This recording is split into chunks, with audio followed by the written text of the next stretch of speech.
we have here is a grade A dilemma. Mercedes, your vocal cords have had more fantastic runs than a Kenyan track team. But that look simply will not do at first eye.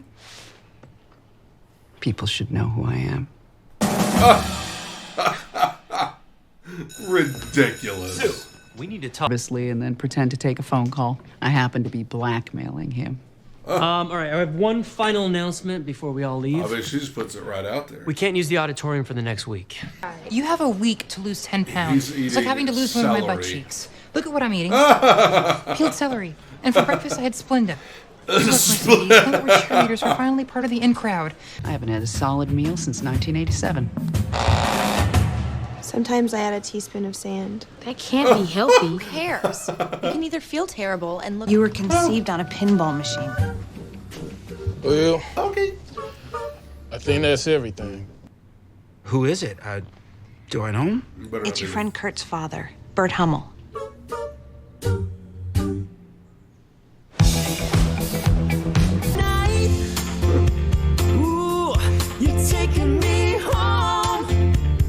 I like this. Say you wanna stay. I wanna stay. I say you wanna be alone. Shoot kind of looks like Screech from Saved by the Bell. Like, he doesn't look like Screech, he looks like Screech's brother.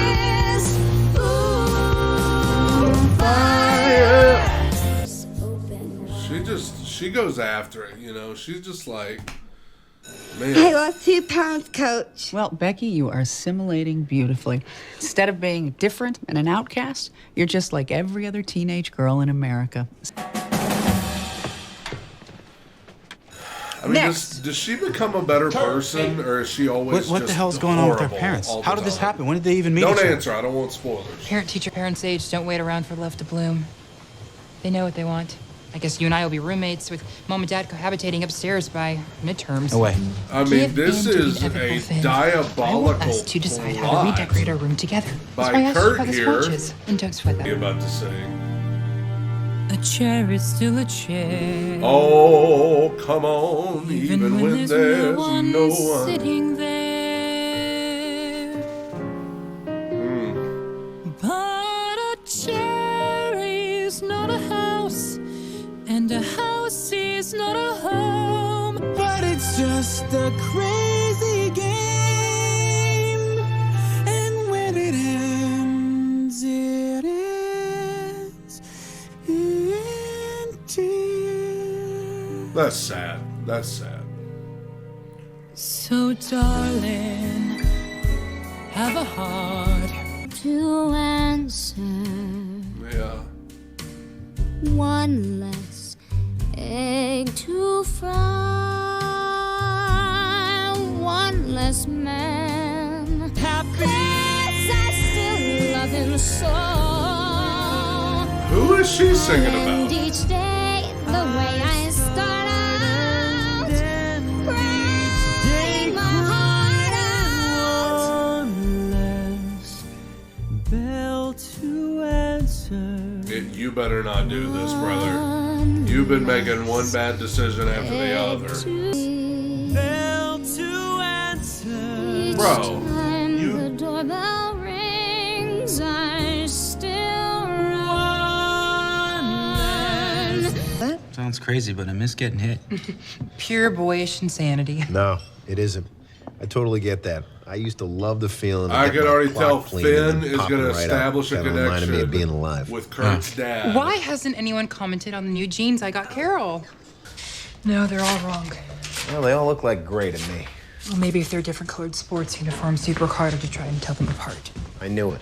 I knew when I started in on the football with Finn, you'd take it personal. I mean, How could I come not, on. Dad? Do you want half Man, of my that peppermint to me patty? is the strongest I don't put story junk in my body. Why are you doing this? of the whole We like you show no matter is how you between look. And those Kurt shake and his diets are dad. really unhealthy. They also don't really work. As soon as you go off them, you gain back the weight you lost. We were just trying to look out for you. Oh, We just want you no. to be healthy. Stop getting all up in my face telling me what I can and cannot do. And What are you doing here?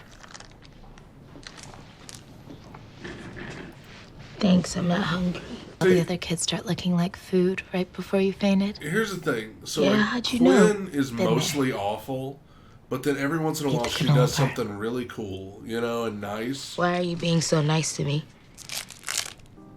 I'm gonna stay here with you until your mom comes, okay? Very random for Quinn to be going this far out of the way. Because it is very out of character for her. So we put an end to them. No offense. Agreed? Agreed. Well, that's not nice. Get by. Yeah. You just don't know any differently because you think what we have is normal. Ooh, that is great. Great dialogue right there. I love what she just said. I do this right with there. him every night. We don't need any more memories or ghosts. We need a family. Oh. A home. Beautiful scene right here. My goodness gracious. You know, in the craziness of this show, sometimes they really have some good, with a name like Tracy, I very assumed you were a lady. heartfelt stuff. Hey guys, I'm Mercedes Jones. So most of you know, Cheerios is about perfection and winning. And we've got something to say about it. And if you like what we have to say, come down here and sing it with us. Ooh. Oh my Lord, they're gonna do this song?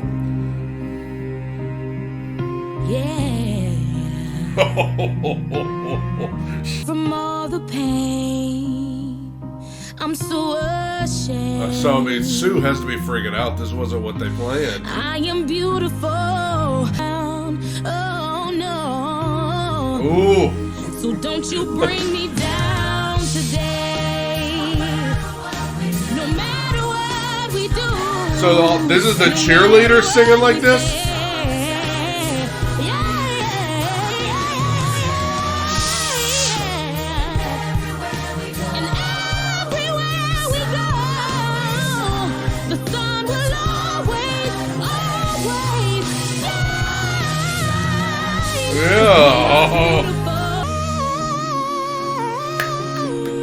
Oh my God. Oh, don't you bring me down today.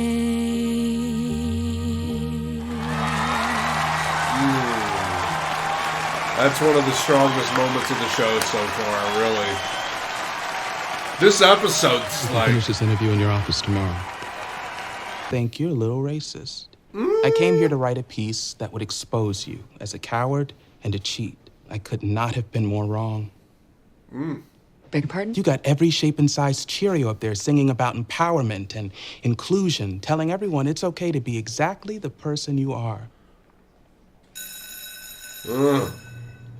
They just bailed you out, Sue. What are you doing here? Did you already move in? Or? No, your mom invited me.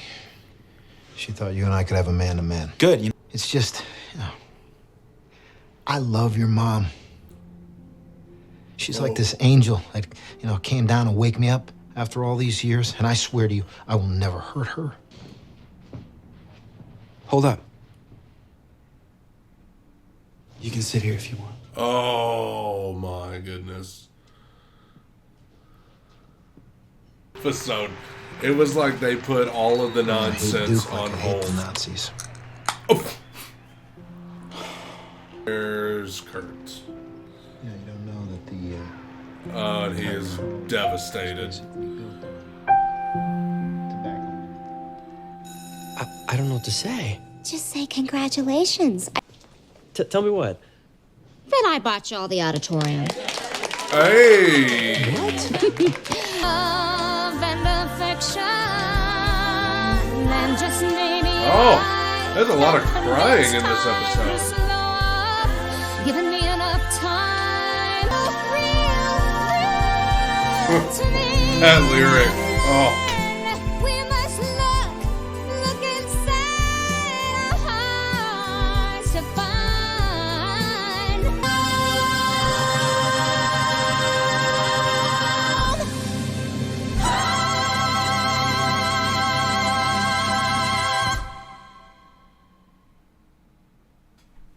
man. Listen. Let's be honest, everybody. There's a lot of wacky stuff on this show most of the time. It's ridiculousness, it's crazy comedy, it's just outlandish stuff. This episode, though, really shows me why this show was such a hit. You know, obviously it has its funny moments and all that, but episodes like this, goodness gracious, I love, you know, the name of the episode's Home, and the messages to me of this episode is that home is not a place. You know, you think about a house is not a home when there's no one there to hold you tight. That was a lyric in the Luther song they sang earlier. Home is the people and the love in that you feel. And I just love the dynamic between Kurt and his dad because it presents very different viewpoints and you understand each side. It's done in a way where, like, his dad is accepting him and encouraging him to do the things he wants to do, but he is just a very different type of person, and you know, he doesn't understand it. He loves his son and he supports his son. He just doesn't totally, it's just not, he doesn't understand it. He's not wrong for that. He just he likes sports and he likes those sorts of things, and he establishes that connection with Finn. And I love the dynamic because, you know, you understand where Kurt's coming from and you understand where his dad's coming from too. And you've got to try to balance it. That's life. It's complex. Sometimes it's not that there's a wrong and a right. It's that you understand where everybody's coming from. Finn and his mom, the scene with them, some of the stuff she said in that scene. Oh, about just like, this is the only life you know. You don't understand that there's something better. We could have something better than just trying to relive the glory days with your dad who's been dead for a while, and we could move on and have a family, and that's what we need. I love that. It shows her different perspective. And again, you understand where Finn's coming from in that moment. You also understand where his mom's coming from. I loved everything with Mercedes in this episode. Gosh, there's so much happening here. Mercedes, that they tackled that issue in 2009 or 2010, whenever. I mean, this was kind of ahead of its time. This wasn't something you were hearing a lot about, but I loved seeing Quinn like be a good person, which she tends to do from time to time. I loved seeing her go up there and be so open to raise her hand and say that, you know, she thinks of herself as being fat and ugly and those sorts of things sometimes. Shows a different side. Seeing Puck go up there, totally something you would have never dreamed, but he was willing to fess up and admit that he deals with those insecurities. I loved this episode. I loved this episode, and there was a lot of great character arc and storyline arc that I hope they don't just forget about, because it's very effective, and I'm interested to see where a lot of this stuff goes. Interested to see if Sue actually uses this opportunity to become a better person or if she just keeps being terrible. And I love that ending with the song from The Wiz. Loved a lot of the song choices for this episode. This was a great episode, maybe the best one I've seen of this show yet, in terms of just actually kind of putting the wacky, silly stuff on the back burner so that we can actually tackle real issues here. I thought that was great. Thank you guys for joining me. Happy New Year, everybody. Have a great day. Have a great week. Have a great year. Take it in. Soak it up. Bye.